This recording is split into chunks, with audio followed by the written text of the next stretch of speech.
everyone, welcome back to Art a la Carte and the next step in the creation of a piece. From the beginnings of inspiration to holding the final finished artwork in your hands. We've done several different steps: inspiration, how to get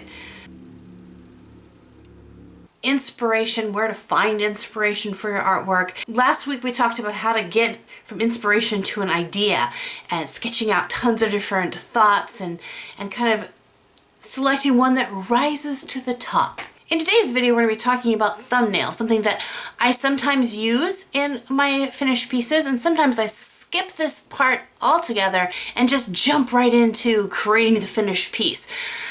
With this one, I'm going to do a thumbnail and talk about the pluses, the bonuses of using a thumbnail, and if there's any cons to doing a thumbnail, I'll talk about those as well. But before I jump into that, I want to say a big thanks to Skillshare, who is the sponsor of today's video, helping me to continue to create fun content for you. For those of you who don't know, Skillshare is an online learning community, and they have thousands of different video classes, tutorials, lessons on so many different topics. I personally enjoy Skillshare because it gives me a lot of opportunities to learn different things that I don't always have time to research about. I can easily put on a video. It works with my timing and what I need. But recently I've talked to several families that enjoy Skillshare because there's pretty much a class topic for anyone, whether you like art or design or photography, filmmaking, cooking, crafting.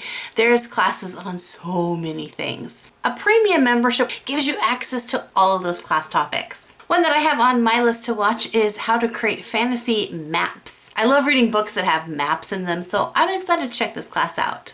If you'd like more information about Skillshare, I'll leave a link in the description box below, which the first 500 people that click this link will get the first 2 months for free. That's a lot of time to watch classes. So make sure to check out the link to Skillshare in the description box of this video. But now let's jump into my sketchbook and do some thumbnailing. All right, let's crack open the sketchbook and oh, hideous picture. Oh.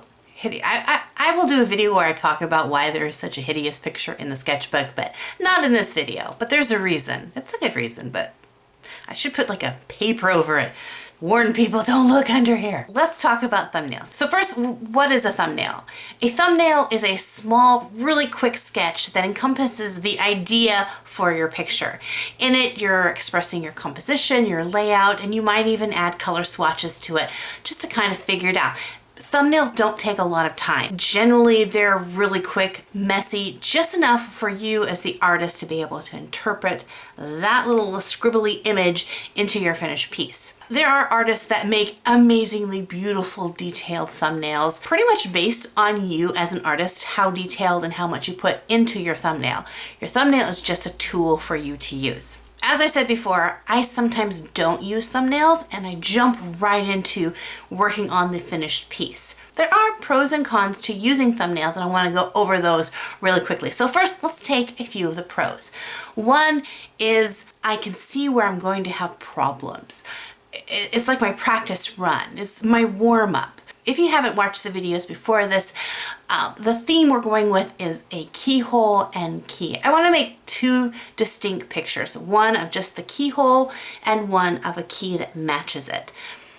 I want it very ornate, old, and maybe covered in flowers. That's just the idea that I have. So with this thumbnail, I'm sketching out what I kind of want the ornate look to be like. And in here, I'm recognizing places that I might need to really focus in, things I need to watch for so that I don't make a mistake later on.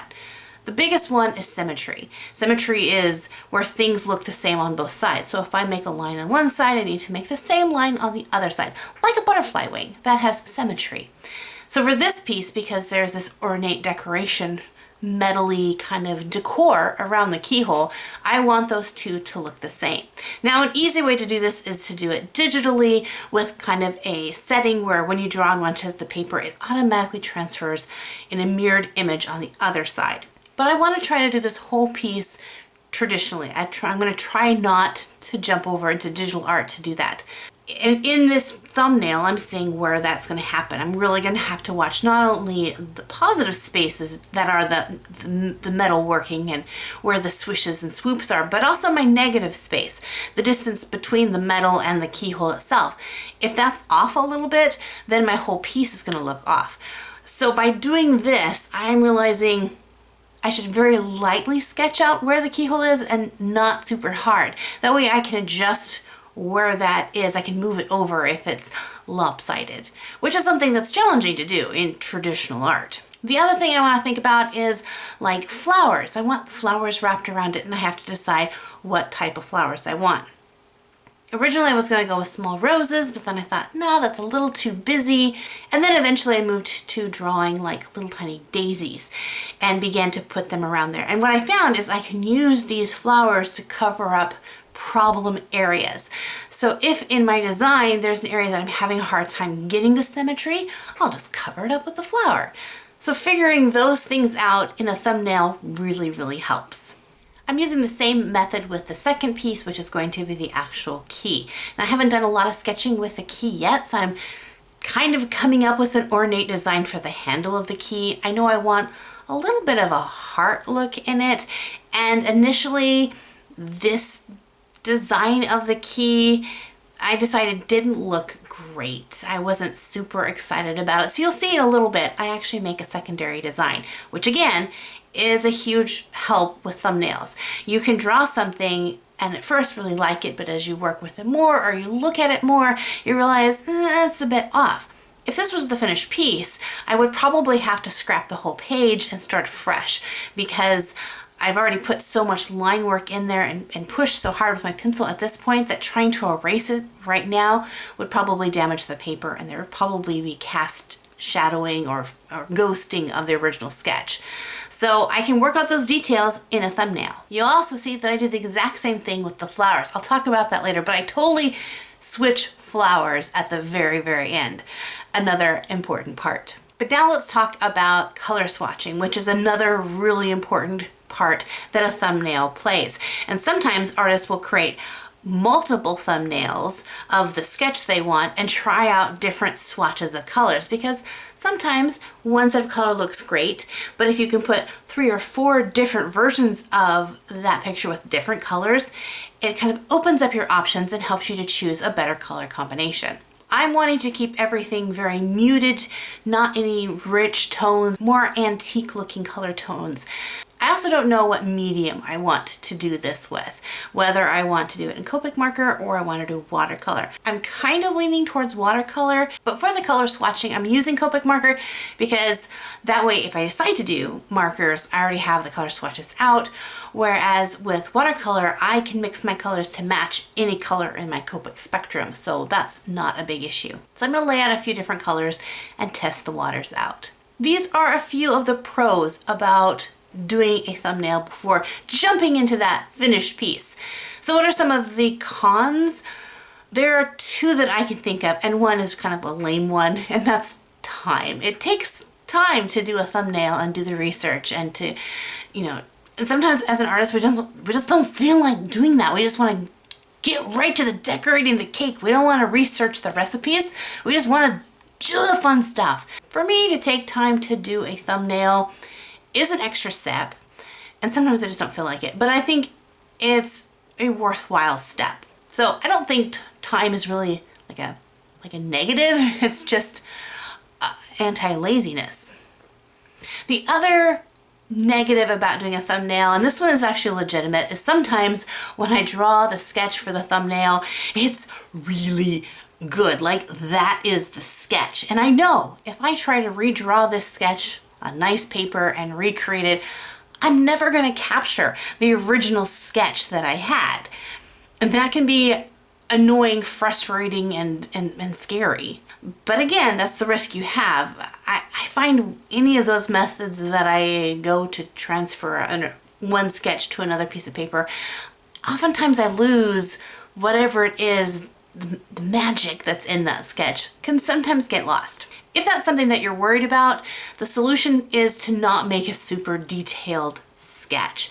Just something really fast to kind of lay out your concept and your color schemes. Save your detailed, inspired sketch for the real thing. So as you can see, I'm just about done. I really like how these 2 pictures have turned out, and I think they're really going to flow well. Again, this is still in the beginning stages. This picture, 1, might never happen. 2, it might totally change between now and then. this is just part of the creation process. But for right now, I'm super stoked about it. Except the flowers. As I was finishing the last part, which is redesigning the key, the decor on the key handle made me think of a different flower, which is called the Bleeding Heart. Love this flower, and I've been meaning to put it in a piece of artwork. If you haven't seen a Bleeding Heart flower, I'll put a picture of it up here so you can check it out. They're beautiful little flowers. I have them in my front yard. So I decided, I think I want to try to use those. Now they're not a wrappy around kind of viney plant, so I have to figure this out a little bit, but I like how they work. So I'm doing a quick sketch of the Bleeding Hearts. I don't know if it'll actually work. I'll probably end up having to do a secondary thumbnail just to see how I can get these flowers to work. But my advice to you is, if you come up with an idea, or if there's something in your sketch that you're not 100% sold on and you want this to be a really good piece, if you come up with a different idea that changes things, don't be afraid to stop production of this piece and go back and revisit this new idea. It might be the difference between a good picture and a great picture. Art is about the process, is about the journey. Taking the time that you need to create the piece is an important element. I'm excited about the next step, which is actually beginning to put the finished art on real paper and creating, which is something that you guys see a lot of. This, up to this point, has been all the back stuff that I don't show a lot in videos, so it's been kind of fun to show you the behind the scenes of the behind the scenes. It's also been fun seeing your guys' creations and works in progress. If you're working on a piece and would like to share it with me, I will leave links to my social media in the description box below so you can check that out. Also, make sure to check out Skillshare in the description box. Try to snag that deal of getting 2 months for free on Skillshare. Thank you guys so much for hanging out with me. If you're brand new to my channel, make sure to hit that subscribe button so that you don't miss out on any future videos. So until next time, God bless you guys. Thanks for being creative with me, and we'll see you in another art video. Bye-bye!